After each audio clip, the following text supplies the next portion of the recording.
আসসালামু আলাইকুম। আপনাদের সবাইকে আমন্ত্রণ জানাচ্ছি আমাদের আজকের ভিডিওতে। আপনারা জানেন আমি আমার চ্যানেলে EV3 নিয়ে একটি সিরিজ ভিডিও বানাচ্ছি। অলরেডি আমরা আগের ২টা ভিডিওতে EV3 নিয়ে বিস্তারিত অনেক কিছু জেনেছি। আজ আমরা কথা বলবো ফর্ম I-140 নিয়ে। ফর্ম I-140 কি, কখন ফিল আপ করতে হয়, কে ফিল আপ করে, কত টাকা লাগে, প্রসেসিং ফি কত, প্রসেসিং টাইম কত, এসব কিছু বিস্তারিত জানবো আজকের ভিডিওতে। শুরু করার আগে আপনাদের যারা আমার চ্যানেলে নতুন, যারা আজকের ভিডিওটা ফার্স্ট দেখছেন তাদের কাছে একটা রিকোয়েস্ট, আপনারা আমার আগের ২টা ভিডিও দেখে আসবেন EV3 নিয়ে, তাহলে আপনারা এই ভিডিওটা সহজে বুঝতে পারবেন এবং পুরো প্রসেসটা সহজে বুঝতে পারবেন।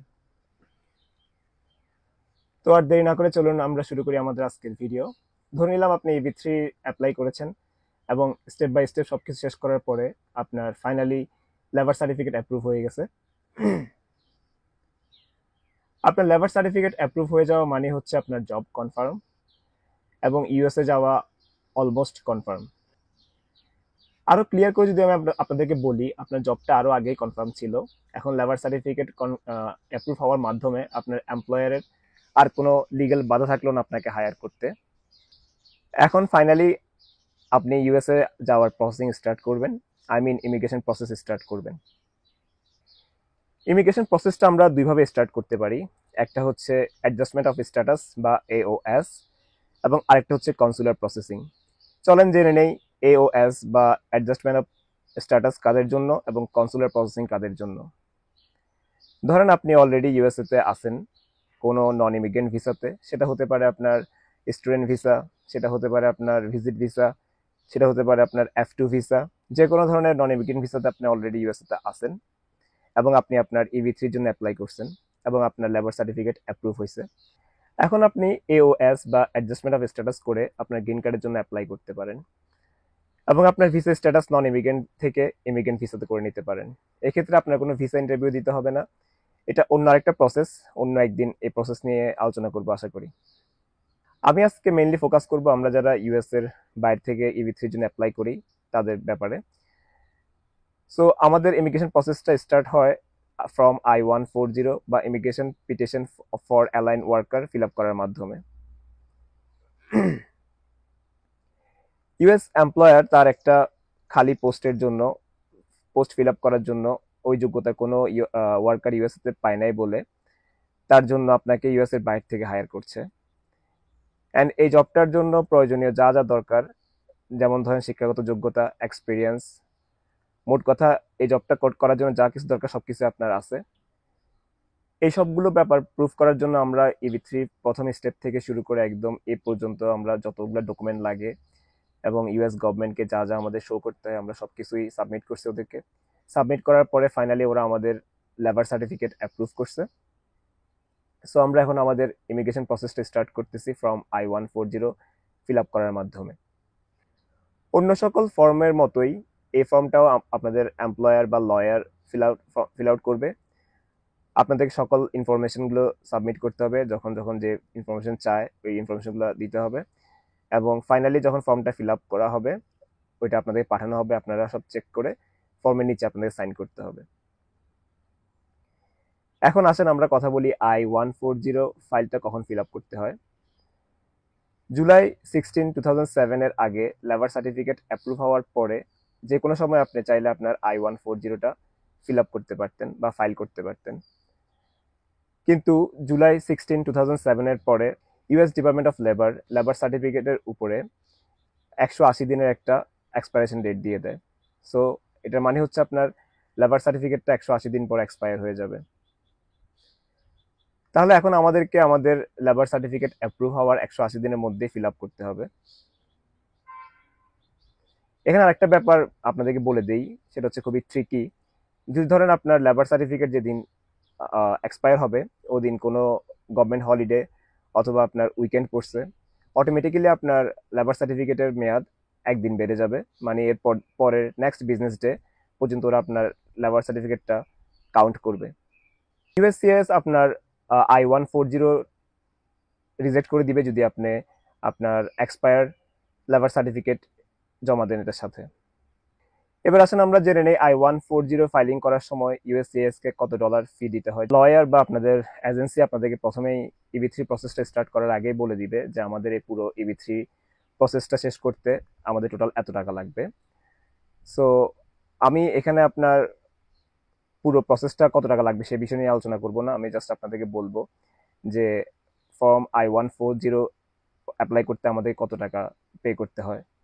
আর আপনাদের এজেন্সি বা লয়ার আপনাদের কাছে ভেঙে ভেঙে টাকা চাইবে না, আপনাদের সাথে পুরো কন্ট্যাক্ট হবে যে আমাদের পুরো প্রসেসটা শেষ করতে এত টাকা লাগবে, এবং আপনারা এই পুরো টাকাটা হয়তো 2 ইনস্টলমেন্ট বা 3 ইনস্টলমেন্ট বা যেভাবে আপনার লয়ার বা এজেন্সি বলে ওইভাবে আপনার টাকাটা পে করবেন।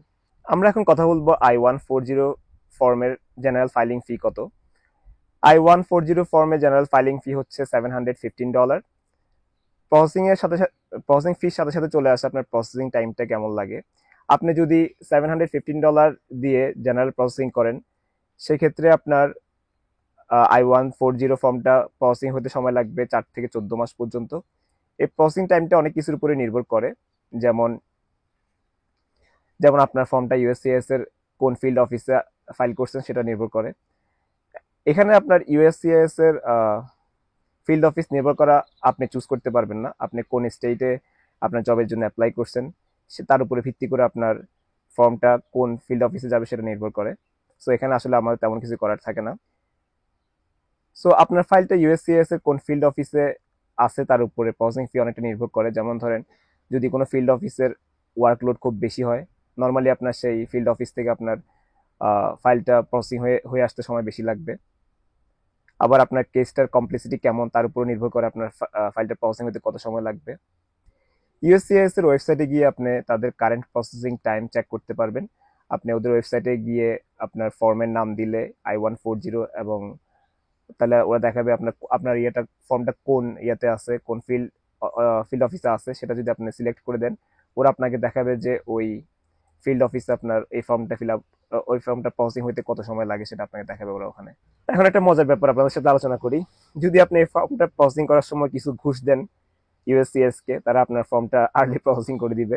না, আমি জাস্ট আপনার সাথে ফান করলাম, এটা বাংলাদেশের ইলিগাল কোনো ঘুষ না, মজা করলাম, কেউ কিছু মনে করে না, বাংলাদেশে ছোট করছি তাই না।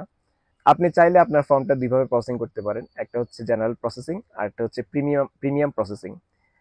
আপনি যদি I-140 প্রিমিয়াম প্রসেসিং করেন সেক্ষেত্রে আপনার রেগুলার প্রসেসিং ফির সাথে মানে $750 সাথে আপনাকে আরো এক্সট্রা $2,805 পে করতে হবে। আপনি যদি এই $2,805 এক্সট্রা দিয়ে প্রিমিয়াম প্রসেসিং করেন সেক্ষেত্রে ইউএসসিএস আপনার ফর্মটা 15 থেকে 45 ডেজের মধ্যে 15 to 45 ডেজের মধ্যে আপনাকে রেজাল্ট জানাই দিবে যে আপনার ফর্মটা কি অ্যাপ্রুভ করছে নাকি কোনো আপনার এক্সট্রা কোনো ডকুমেন্ট লাগবে। এখন একটা কোশ্চেন আসতে পারে যে প্রিমিয়াম প্রসেসিংটা কি আমার পুরো ফ্যামিলির জন্য করতে হবে কিনা। যেমন ধরেন আপনার সাথে আপনার স্পাউস, আপনার ওয়াইফ বা আপনার ছেলে মেয়ে সবাই আছে, এখন কথা হইতে পারে যে আপনার এই প্রসেসিংটা কি আপনার ফ্যামিলির জন্য করতে হবে কিনা। আসলে না, যেহেতু আপনি মেইন অ্যাপ্লিক্যান্ট প্রিমিয়াম প্রসেসিংটা শুধু আপনার জন্যই হবে, সবকিছু আপনার জন্যই হচ্ছে। আপনার সাথে যারা আছে আপনার ফ্যামিলি ওরা হচ্ছে আপনার বেনিফিশিয়ারি, ওরা অটোমেটিক্যালি আপনার থ্রুতে সবকিছুই পেয়ে যাবে। সো $2,805 শুধুমাত্র আপনার জন্যই পে করতে হবে। এবার আসলে আমরা কথা বলি আমাদের I-140 ফর্মের সাথে কি কি সাপোর্টিং ডকুমেন্ট আমাদেরকে সাবমিট করতে হবে। এখানে মোটামুটি 3 ধরনের সাপোর্টিং ডকুমেন্ট আপনার সাবমিট করতে হয়।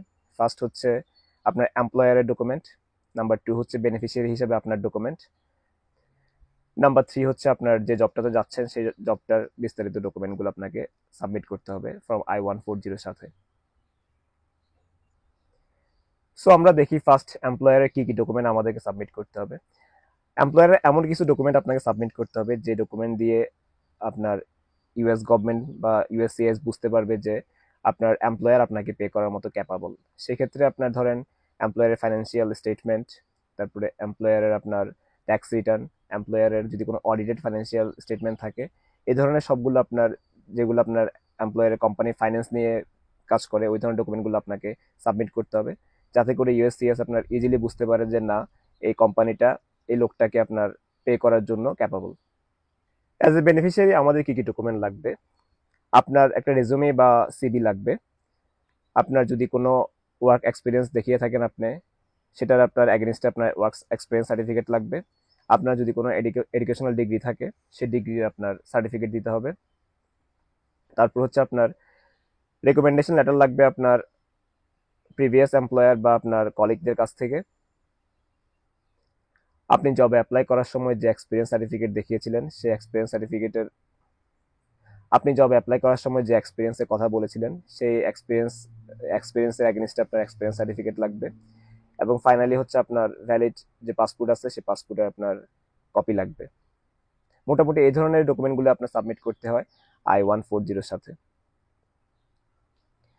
আরো দুটো ডকুমেন্ট সাবমিট করতে হয় যেগুলা যারা আপনার AOS বা অ্যাডজাস্টমেন্ট অফ স্ট্যাটাস করবেন তাদের জন্য।